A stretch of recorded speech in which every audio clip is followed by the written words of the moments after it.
Let's move on to the holiday chaos, and Bronte residents woke up to Christmas rubbish at the beach this year again. Now, Evelyn, why are people, and let's be honest, it's mainly backpackers here, but why are they such grubs? Look, I think it's the infantile culture that we're fostering in Australia and many Western nations, sadly. It's complete and utter disrespect. And it goes back to, I think, that sort of state enslaved mindset where, you know, people always feel like it's somebody else's responsibility, that daddy government, type thing, It's just disgusting. You don't leave that level of trash behind for somebody else to clean up unless you have a severely inflated sense of self-entitlement, let's be honest. I hope it's not due to the local councils cutting back on public garbage bins like we've been seeing happening everywhere. I mean, I went to the pro-life rally in Sydney Hyde Park not long ago. Not only could I not find a restroom, I couldn't find a bin to put anywhere. So I hope that that's not the problem. If it is the problem, actually put out perhaps more local bins councils should use their funds better spent, doing things like this, particularly around the holidays, by upping, waste disposal methods and things like that, instead of, perhaps, spending millions of dollars on cultural diversity training. That's my tip. I think in fairness to the council, they apparently, reportedly, put out more bins. They put out extra bins because last year this has been such an issue. So I think the problem this time, for once, we can't blame the councils. I think it just is people being grubs. Look, let's move on to the US now, where Donald Trump continues to get down to business ahead of his inauguration.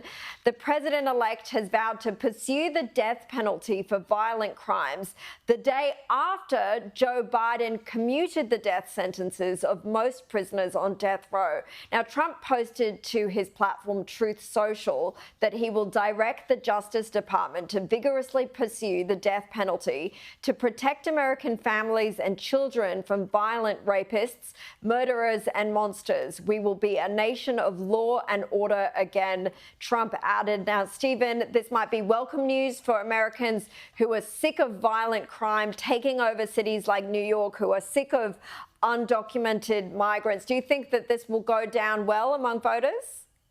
Absolutely it will. I mean, voters have been wanting tougher law and order for many, many years. And we've got to be clear that we do talk about the Biden government, but in fact, it's not Biden making any of these decisions. It's a very far left cabal within the Democratic Party that is doing this purely for ideological reasons. They have an ideological objection to the death penalty. They would say the death penalty is actually racist. They would say the whole prison system is racist. And it's just amazing that, I mean, they're doing this now because they couldn't have got away with doing anything like this earlier, because they literally are commuting sentences from death to life of people who are horrifically cruel torturers and murderers. You don't show mercy to people who have been merciless to others. I mean, if anyone is going to show mercy to those people, it's God, but it should not be the state. Now, I actually happen to think that the death penalty is fundamentally grounded in the dignity of human life. That is, that human life is so sacred, that is, innocent human life is so sacred that when it is taken in first-degree murder, the proper punishment is death. And so in actual fact, the death penalty is premised on a very good principle, the sacredness of human life. And that principle has more or less been thrown out over the last 60 years. And I would ask people, since that principle has been thrown out and people have turned against the death penalty all around the West, do we think the justice system has gotten better for victims, or has it gotten worse? And I'll just leave you with that.